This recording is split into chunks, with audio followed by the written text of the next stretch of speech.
kom verf saam met my, terwyl ek vir 'n storie vertel, wat jy dalk sal het verstaan, hoekom ek so uitlei deur die Bybel.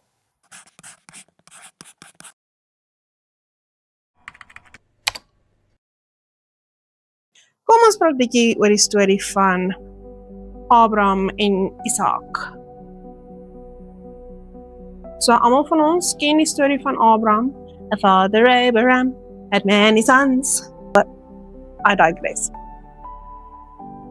Ons almal ken die storie van Abraham, vader van vele, covenant father, jy weet die belofte van God, ons almal weet daar, nee? So kom ons recap. Abraham kry die belofte van God af. God ontmoet hom daar. Jy weet Abraham se afkoms, die inkoms was van 'n pagan worshipping land af. Hulle het soos die area waar hy vandaan kom was moon god worshippers. Was Abraham een? I don't know, die Bybel sê nie spesifiek so nie, maar as jy dit in ag neem waar hy groot geword het, he might have been one. Maar in 'n geval, God maak toe aan Abraham 'n belofte eis. Sê vir Abraham, wat jy goed in trek, wat jy goed in. Abraham, God kom na Abraham, hy sê hy moet uit sy land uittrek, hy gaan 'n nasie van hom maak, en hy gaan vir hom 'n land, beloofde land gee. En jy sien al die beloftes wat God aan Abraham maak, vanaf Genesis 12 tot en met, I think 17-ish, is waar het kind of big bereik, wil ek sê. So, God gee nie vir hom initially, hierso is die promise nie, okay? Hy sê, ek het 'n promise vir jou, gaan uit, trek. En dan soos Genesis progress, soos die chapters progress, sien ons elke keer hoe God bietjie meer nuggets vir Abraham gee. Waar hy vir hom sê, jy dit begin by jy gaan 'n vader van nasies wees. Dan sê hy vir hom, jy gaan jou nageslag gaan soveel wees soos die sterre en die sand, en dan is dit besies 'n wyk, die land wat ek vir jou gaan wys. En dan op 'n stadium sê God vir hom, kyk op, van die ooste na die weste, dit gaan land is jy gaan hê. En dan sit soos die land Kanaan. So dit progress slowly. Okay, Abraham het nie dadelik 'n antwoord gehad soos, hoorie, hier is my offer, dit is wat ek jou gaan bied, do you want it? En hy kom daarop sy besluit maak. Nee, hy het in total 5 gegaan op 'n wyk belofte, want hy het geglo, hy het geweet wie God is, en hy het geglo dat God net die beste vir hom in store het, en dan nou ook die belofte sal nakom. So jy sien, eerstens wees as Abraham is bekend vir sy 5. En dan, chapter 16, sien ons dat Abraham nou 'n bietjie getwyfel, hy het nou so 'n bietjie sy slavin bekend daarso, en sy het nou vir hom 'n seun gebring. En wat my amazing is hoe God reageer. God was nie soos, hoorie, jy het nie geluister in die eerste plek na my belofte nie. Tweede plek het jy dan my betwyfel, so nou vat ek my belofte weg van jou af, en ek gaan soek iemand anders nie. God het actually die slavin, nadat hulle haar toe nou rejected en uitgeskop het, hy het haar gaan ontmoet, en haar gaan vertroos, daar in die woestyn waar sy toe nou rondgedwaal het, en hy het vir haar 'n separate belofte gaan maak, en hy het niks van Abraham al weggevat nie, hy het net vir hom gesê, listen, jy gaan nou maar die consequences dra van jou actions, want hierdie is nie wat ek jou beloof het nie, ek het vir jou gesê, jou vrou Sarah, so, all fine, dra nou maar die consequences van jou action, maar my belofte bly nog steeds staan, Sarah. God het nie sy mind gechange, of skielik in Abraham se plan ingeval, of sulke dinge nie. Hy was net soos, nee, ek confirm my covenant met jou, en ek sal vir 'n bietjie meer detail gee. En ja, dan sien ons later hoe Isak toe nou eventually kom. Ek dink Isak se geboorte is later in vers, ek dink is Genesis 21, waar dan nou praat van die geboorte van Isak.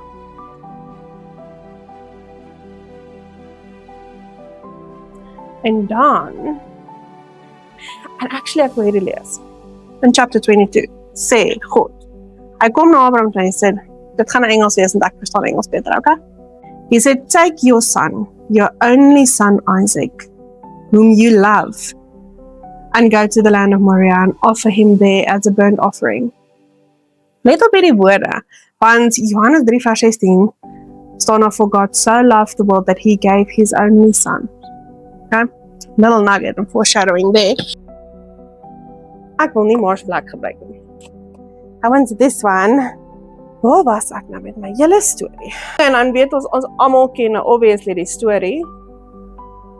Abraham dan nou in die berg opgaan met Isak en dan sê God vir hom daarbo, gee God vir hom die ram wat hy in die plek van Isak moet offer en ons almal het nou al daai koneksie gemaak dat dit foreshadowing was vir God wat sy seun sou stuur. As jy nie het nie, dit is 'n foreshadowing vir God wat sy seun sou stuur. Maar ek dink meeste van ons het daai storie al onder die knie. En ek weet ek het daai deel geweet al, soos dit was nie vir my nuus nie. Maar die res van die storie, mens geneig om daar op te lees of op te hou met die simboliek denkwyse. Want as jy kyk na die res van die storie, dit hou nie daarop nie. Net soos Jesus se storie nie geëindig het by die kruis nie. Okay? Na hierdie hele offer situation, sien ons dan hoe Abraham nou vir Isak 'n vrou soek. So hy sê vir sy slaaf, jy moet nou na, ek dink dit is die land van sy ancestors, of sy birthland, of hy moet iewers heen gaan, okay? Hy moet gaan en vir Isak 'n bruid soek. Hy mag nie vir Isak saamvat nie. Okay. En dan sien ons hoe die slaaf dan nou gaan en hy kom by 'n plek waar hy water drink. Dan ontmoet hy vir Rebekka en sy gee toe vir sy kamele ook water en hy het vir God gevra, die vrou wat hier kom water, wat vir my water gee en vir my kamele water gee, laat sy tog die vrou wees wat jy in gedagte gehad het vir Isak. En Rebekka kom en sy gee toe nou vir sy kamele water en hy sê, this is the woman. En hy gaan toe na ouers toe en vertel nou 'n bietjie vir hulle van Isak en waar hy 'n bruid soek en dan vra hy vir Rebekka, sal sy saam met hom gaan. En die vrou in total 5, sonder om eers te weet wie Isak is, of hom fisies te gesien het, of te ontmoet het, net deur die testimonie van die slaaf, sê sy ja, sy sal Isak se bruid wees, sy sal saam met hom gaan. Sy sal alles agterlos en saam met hom gaan. En dan is daar die hele wilderness journey waar sy dan saam met die slaaf van Abraham terug travel na Isak toe. So as jy nou nog nie die koneksie gemaak het nie,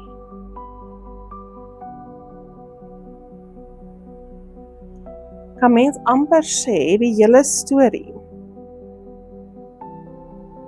is 'n foreshadowing vir die Gospels. Asof Genesis die storie van Jesus al begin vertel het jare en eeue voordat dit gebeur het.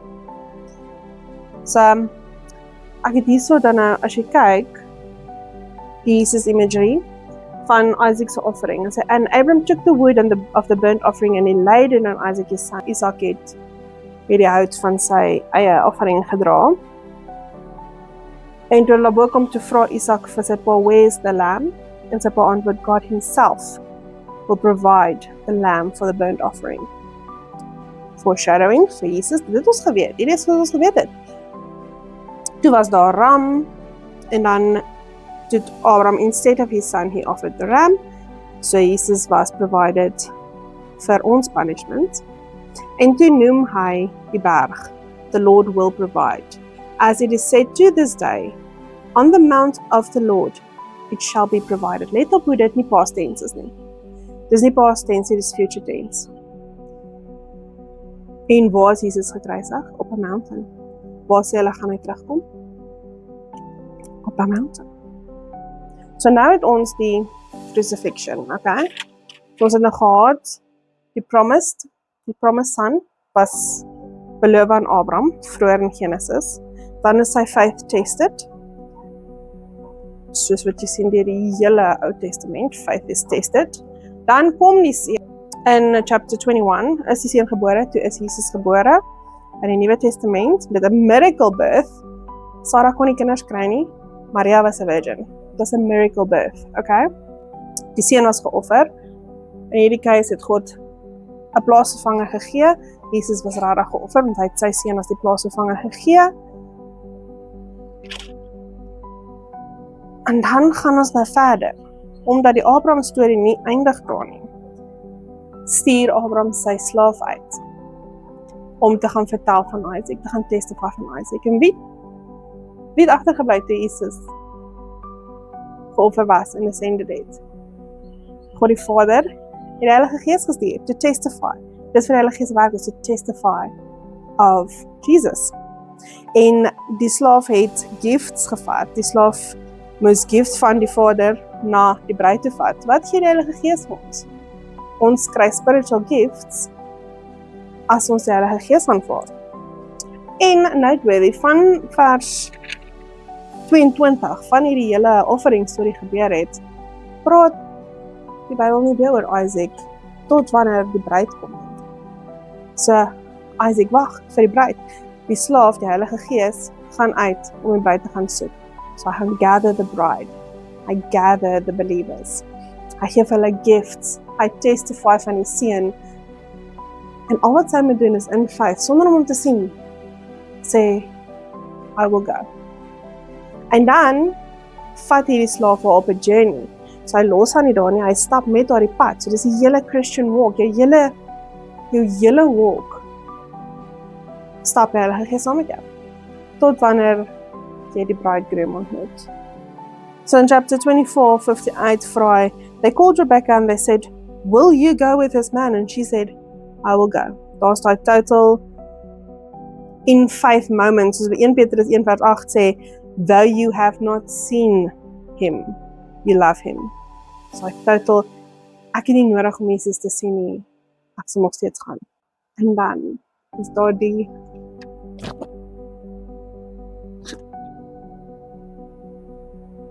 ek gaan net lees. So nou sien ons, Rebecca and her young woman arose, and they rode the camels and followed this man. And thus the servant took Rebecca and went his way. Die Heilige Gees lei jou on your journey to Christ. And Isaac went out to meditate in the fields towards the evening. And he lifted his eyes, and behold, there were camels coming. And Rebekah lifted her eyes, and when she saw Isaac, she dismounted from the camel, and said to the servant, who is that man walking in the field to meet us? And the servant said, it is my master. And she took her veil and covered herself. Gets me every time. Imagine die dag wat ons oë kan oplig en opkyk. En daar is Jesus. Die long-awaited journey is verby. En daar is Jesus net vir jou gewag. And then so Isaac took Rebekah and he loved her. And the Bible says, and then he was comforted by his mother's death. Nou baie mense sê, sy ma se dood is half daai waar Israel tydelik op sy gesit was, sodat die Gentiles kon inkom en ook onder God se reign en God se kinders kon word. So dit is vir my so mooi dat aan die einde kom die bruid en sy ontmoet vir Isaac en Isaac is comforted. Jesus is comforted by die feit dat sy oorspronklike uitverkore volk hom nie aanvaar het nie, of hom nie wou hê nie, of hom rejected. Hy is comforted van die hele church is together.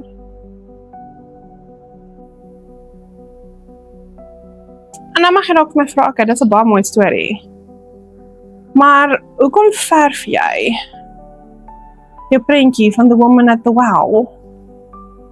Soos wat het dit enigstens met mekaar uit te waai? Let me tell you. Okay. Hoekom die prentjie van die well vir my so special is en so by my vashaak. Daar is net een instance in die Bybel waar 'n vrou by die put gaan sit het en haar lewe het verander nie. Ons einste Rebecca van ons storie, die slaaf het haar ontmoet by 'n put waar hy gaan sit het om water te skep. En hy het haar gevra vir water en sy het meer aangebied, het sy camels ook water aangebied. Net soos Jesus gekom het, maar die Samaritaanse vrou, wat by die put gaan sit het, en al haar gebrokenis, en al haar sonde, unapologetically human, het sy na die wel toe gegaan om water te skep. Sy het nie gaan soek vir Jesus nie, sy het nie eers gedink sy is worthy om eers ontmoeting met Jesus te hê nie. En Jesus het haar daar ontmoet. Ek kan nie dink is coincidence nie, want as jy Bible commentaries lees en jy lees 'n bietjie van uit Study Bible, sê hulle dat die pad van waar Jesus, die oorsprong van waar hy gekom het na waar hy moes gaan, dis 'n kort pad deur Samaria, maar omdat die Jode daai tyd nie met die Samaritane oor die weg gekom het nie, het hulle juis 'n ompad geloop langs die Jordaanrivier af. Dink is die Jordaanrivier? Don't quote me on that. Het hulle die kort pad gevat juis om die Samaritane te vermy. So Jesus het nie omgegee om deur Samaria te gaan nie. En ek wil voel hy het 'n ontmoeting met hierdie vrou gehad. Hy het geweet sy gaan daar wees. En hy was daar vir haar. Want hy was daar in 'n tyd waar dit nie normaal was vir ander vrouens om wel toe te kom nie. Die vrouens het gewoonlik nie in middag gekom nie. So daar sou iemand gewees het om water te skep nie. Hy het geweet die vrou was daar. En hy het ontmoeting met haar gehad. Net so, die slaaf het nou wel op 'n tyd gekom waar die vrouens gekom het om water te skep. 24. And he made the camels kneel down outside the city by the well of water at the time of evening, the time when women go out to draw water. And he said, Lord, God of my master Abraham, please grant me success today and show steadfast love to my master Abraham. Behold, I am standing by the spring of waters, and the daughters of the men of the city are coming out to draw water. Let the young woman, whom I shall say, please, lay down your jar, and may I drink. And who shall say, drink, and I will give you water for your camels as well. Let her be the one whom you have appointed for your servant Isaac. As for me, the Lord has led me in the way to the house of my master's kinsman. Then the young woman ran and told her mother's household about these things. Is dit nie maar baie dieselfde soos John 4 en toe hardloop sy om te gaan testify nie? Ek dink nie dis 'n coincidence dat die Bybel oor en oor en oor die imagery van die wel gebruik, waar vrouens actually gaan om hulle mans te ontmoet het, en waar mans hulle vrouens ontmoet het, en waar hulle vrouens basically hulle toekoms ontmoet het. Ek dink nie is dit toeval dat daar soveel gevalle in die Bybel is, waar dit gebeur het nie. En dat dit dan op die ou ende is dat Jesus self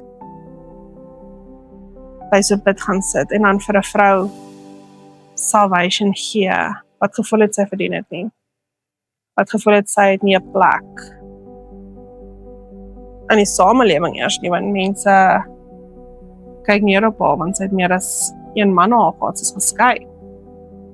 En ons weet nie wat haar situasie was nie, ons weet nie hoekom sy geskei was nie, maar as ek dit nie mis het nie, and I might be mistaken, don't quote me, maar in daai tyd kon die vrouens nie hulle man skei nie.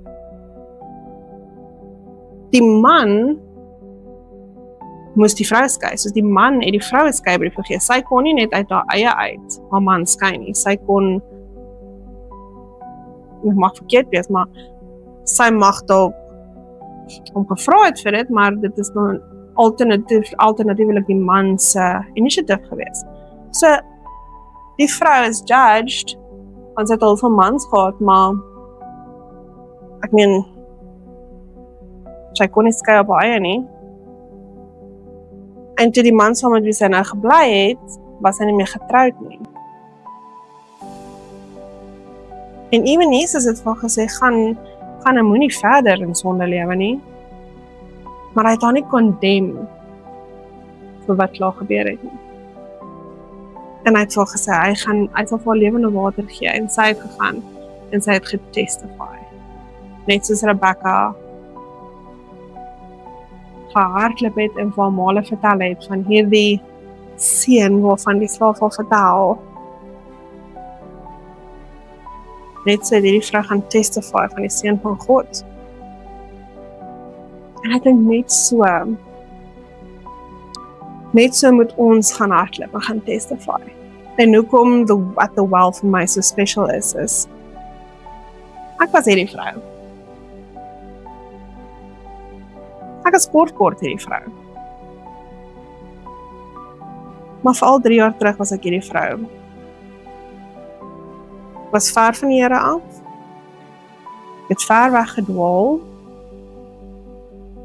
Ek wou nie terugkom nie. Ek was kwaad vir God. Daarom nie dat ek nooit in hom geglo het nie, maar ek was kwaad vir hom. En ek was op pad om te skei.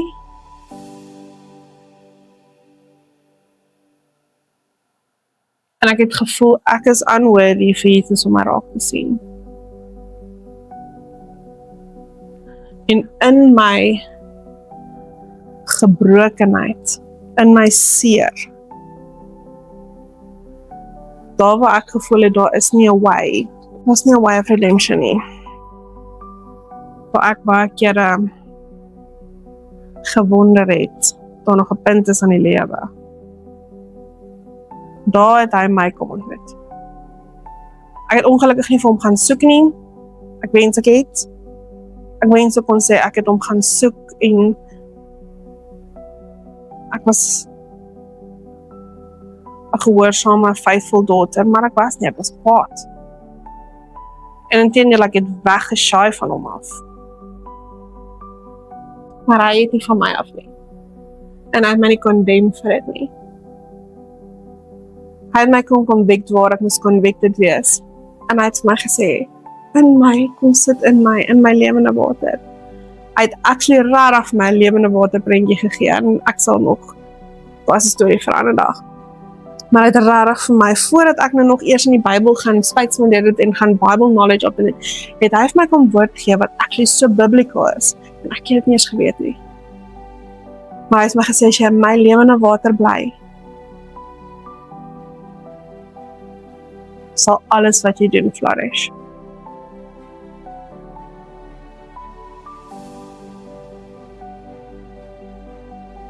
Die boodskap wat ek eintlik net wil hê moet vandag van wegvat is, eerste plek, hoe cool is die Bybel? Dat hy al die gospel vertel het in Genesis, ons mis dit soms. Die gospel van Jesus word al vertel in Genesis. En hoe cool is dit dat die skrywer van eeue voor die tyd. Presies die hele storie wat eeue later gebeur het met Jesus geskryf het. En al hoe dit kon gebeur het, is dit geïnspireer was deur die Heilige Gees.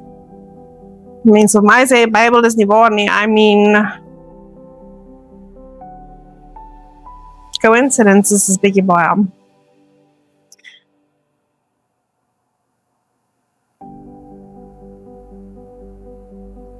Ek dink my final takeaway is, die Bybel is super cool. Lees dit. En moenie net fokus op die Nuwe Testament nie. Baie mense is geneig om die Ou Testament af te skryf en net te fokus op die Nuwe Testament en ek wil vir jou sê, don't do that.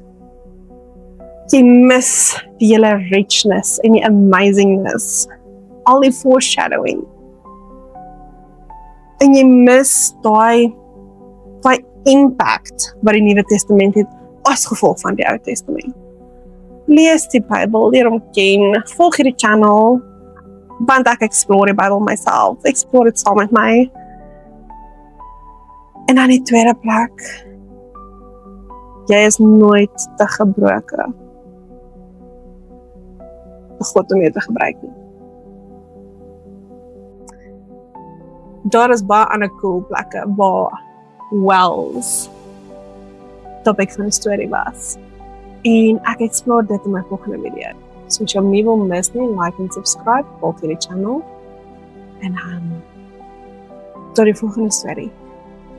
Love you, bye.